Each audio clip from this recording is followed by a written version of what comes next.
जे द्राक्ष बागायतदार सध्या एप्रिलच्या छाटणीच्या तयारीमध्ये आहेत किंवा जे लोक एप्रिलची छाटणी करत आहेत, या शेतकऱ्यांनी सध्या द्राक्ष बागांना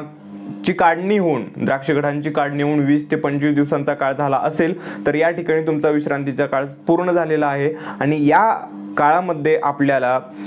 आंतरमशागतीची कामं करून घ्यायची आहेत आणि खत व्यवस्थापनामध्ये आपण जे सेंद्रिय खत टाकत आहोत किंवा इतर कोणत्या गोष्टी करायच्या असतील तर त्या आपण सध्या करून घ्याव्यात आणि बेड ओढावेत, चांगले बेड मोठे ओढावेत आणि पाणी भरपूर गच्च आपल्या द्राक्ष बागेला द्यावं। त्याचबरोबर फॉस्फरिक ॲसिड या औषधाची आपण 1.5 लिटर एवढ्या प्रमाणामध्ये एकरी आपण ते औषध सोडलं पाहिजे। त्याचबरोबर ह्युमिक ॲसिड याही